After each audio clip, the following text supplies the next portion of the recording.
Hello, dear friends. Welcome to our channel Nursing Spot. Myself Mukesh Kalma. Today discuss on most important question pharmacology, pathology and genetics. Okay, तो आज कुछ important question के बारे में discuss करेंगे pharmacology के. ठीक है, तो फार्माकोलॉजी के कुछ जो हर साल रिपीट होते हैं मोस्ट इंपॉर्टेंट क्वेश्चन है. तो फर्स्ट वन क्वेश्चन है कि cardiovascular drugs and respiratory drugs. ठीक है, कार्डियोवास्कुलर सीवीएस के ड्रग्स है. ठीक है, उनके बारे में स्टडी करना है आपको. सब के सब कार्डियोवास्कुलर सीवीएस के कितने प्रकार की क्लासिफिकेशन ड्रग्स है, इनका मोड ऑफ एक्शन कैसे है. ठीक है, एक्सक्रेशन कैसे हो रहा है, डायनेमिक फार्माकोडायनेमिक प्रॉपर्टीज़ क्या है, कॉम्प्लिकेशन क्या है, वो सब आपको रीड आउट कर लेना है. सीवीएस के ड्रग और रेस्पिरेटरी सिस्टम के ड्रग्स वेरी इंपॉर्टेंट, दोनों सिस्टम है, सिस्टमेटिक ड्रग्स है. ठीक है, कार्डियोवास्कुलर सिस्टम और रेस्पिरेटरी ड्रग्स की सिस्टम. इसके बाद में आएगा डिफरेंट. इसके बाद में क्या आएगा, डिफरेंट आएगा कि different between pharmacodynamic and pharmacokinetics. Very very important, 5 star question हर साल रिपीट होता है. ठीक है, डिफरेंट बताना आपको कि फार्माकोकाइनेटिक्स, या फिर ऐसे क्वेश्चन को डिफाइन करो कि फार्माकोकाइनेटिक्स क्या होता है, फार्माकोडायनेमिक्स क्या होता है, या तो फिर अलग अलग करके डिफाइन करना, वो क्वेश्चन दे देगा. या फिर इन दोनों का डिफरेंट दे देगा कि फार्माकोडायनेमिक क्या है और काइनेटिक क्या है. ठीक है, डायनेमिक के अंदर कैसे कैसे, ठीक है, फार्माकोकाइनेटिक क्या है, किसका क्या एक्शन है, वो सब आपको अच्छे से रीड आउट करके पूरा का पूरा पढ़ के जाना. इसके बाद में एंटी कोलर्जेनिक और कोलर्जेनिक ड्रग्स, वेरी इंपॉर्टेंट, एंटी कोलर्जेनिक और कोलर्जेनिक ड्रग के बारे में. इसके बाद में शॉर्ट नोट्स के अंदर very important first classification NSAID, non steroidal anti inflammatory drugs, NSAID drugs के बारे में लिखना, वेरी वेरी इंपॉर्टेंट. इसका पूरा क्लासिफिकेशन, NSAID ड्रग्स कैसे मोड ऑफ एक्शन होता है, इसका कैसे काम होता है, कैसे काम करती है NSAID ड्रग्स. ठीक है, क्या कॉम्प्लिकेशन है और इसके क्लासिफिकेशन क्या क्या NSAID ड्रग्स का. वेरी वेरी हर साल रिपोर्ट होता है, हर साल वेरी इंपॉर्टेंट क्वेश्चन है NSAID, non steroidal anti inflammatory drugs. ठीक है, इसके बाद में ब्रोंकोडायलेटरी ड्रग्स कौन कौन सी है, ठीक है, वो वेरी इंपॉर्टेंट. इसके बाद में एंटी ट्यूबरकुलर ड्रग, ठीक है, एंटी टीबी की ड्रग्स. ठीक है, first line drugs, second line drugs, TB की drug, anti tubercular drugs, very important. And hypertensive drugs. ठीक है, इसके बाद में हाइपरटेंसिव के अंदर कौन कौन सी ड्रग्स यूज की जाती है, वो डिसइंफेक्टेंट. ठीक है, डिसइंफेक्टेंट क्या है. ठीक है, एंटी एमेटिक्स मीन्स के जो वॉमिटिंग करवाते हैं, एंटी एमेटिक ड्रग्स कौन कौन सी है. ठीक है, उसका क्लासिफिकेशन.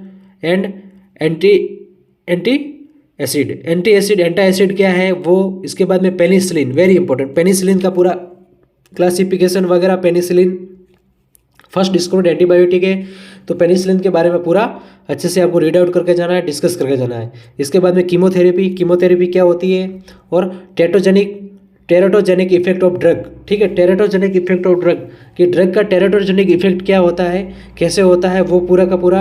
और फार्माकोकोपिया. ठीक है, फार्माकोकोपिया भी शॉर्ट नोट्स का हमेशा क्वेश्चन पूछा जाता है, वेरी इंपॉर्टेंट. ठीक है, तो ये थे क्वेश्चन अपने फार्माकोलॉजी के मोस्ट इंपॉर्टेंट क्वेश्चन जो हर साल रिपीट होते हैं. ठीक है, अब है पैथोलॉजी एंड जेनेटिक्स के.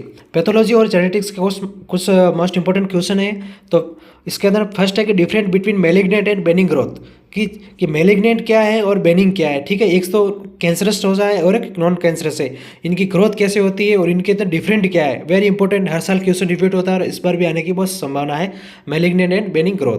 इसके बाद में different between mitosis and meiosis. ठीक है, कि माइटोसिस कैसे होता है, मियोसिस कैसे होता है, इसके बीच में डिफरेंट. इसके बाद में डिफाइन न्यूप्लाज्म. ठीक है, न्यूप्लाज्म क्या होता है, इसके बाद में पूरा डिफाइन करना है. मेटास्टेसिस कैसा होता है. ठीक है, क्या प्रोसेस होती है. ठीक है, कि ये कैंसरस ट्यूमर होता है, कैंसर का एक जगह से दूसरी जगह ट्रांसफर होना, उसे क्या कहते हैं, मेटास्टेसिस. ठीक है, तो ये कैसे हो रहा है, कैसे नहीं हो रहा, इसका पूरा, ठीक है, डिफाइन करके जाना है अच्छे से रीड आउट करके. इसके बाद में शॉर्ट नोट्स के अंदर प्रीनेटल टेस्टिंग एंड डायग्नोसिस. ठीक है, शॉर्ट नोट्स के अंदर क्वेश्चन हमेशा आता है. ठीक है, जेनेटिक्स के क्वेश्चन है प्रीनेटल टेस्टिंग एंड डायग्नोसिस कैसे किया जाता है, वेरी इंपॉर्टेंट. ठीक है, अपने इसी चैनल पे नर्सिंग स्पॉट पे प्लेलिस्ट है, पैथोलॉजी की क्लासेस भी है, फार्माकोलॉजी की भी क्लासेस भी है, पैथोलॉजी की सभी के सभी क्लासेस ली हुई है. तो सभी के सभी टॉपिक है ये पैथोलॉजी के. ठीक है, वुंड हीलिंग का वगैरह सब टॉपिक है, तो आप पैथोलॉजी की क्लासेस देख लेना एक बार. एग्जाम देने से पहले रीड आउट एक बार वीडियो जरूर देखना, आपको बहुत ईजी तरीके से समझाया हुआ, बहुत अच्छा लगेगा वीडियो, है ना. क्लासेस वगैरह सब अच्छे से रीड आउट करके जाना. इसके बाद में प्रीनेटल टेस्टिंग एंड डायग्नोसिस, फिर आता वुंड हीलिंग। वुंड हीलिंग क्या होता है, वुंड हीलिंग की कितनी स्टेज होती है और वुंड हीलिंग कैसे कैसे होती है, ठीक है। वुंड हीलिंग के बारे में entity, neural tube defect, entity क्या होती है, ठीक है, very important question. Gene therapy, ठीक है, जीन थेरेपी क्या होती है, infertility, very important. CSF examination कैसे करोगे, CSF examination, peptic ulcer, cirrhosis of liver, transudates and exudates, very very important 5 star question, transudates and exudates, ठीक है। इसके आगे फिर डिफाइन द म्यूटेशन, ठीक है, म्यूटेशन कैसे हो रहा है, right, classification and genetics disorder due to mutation, ठीक है, म्यूटेशन क्या होता है, क्लासिफिकेशन लिखना है, और जेनेटिक डिसऑर्डर क्या होता है म्यूटेशन की वजह से, ड्यू टू म्यूटेशन, ठीक है, कि म्यूटेशन हो जाता है, जीन म्यूटेशन हो रहा है तो उसमें क्या क्या जेनेटिक प्रॉब्लम आती है वो पूरा, ठीक है, क्लासिफिकेशन और म्यूटेशन कैसा क्यों होता है, ठीक है, very important question. Thank you so much, all the best, preparation start रखें, ठीक है, थैंक यू सो मच।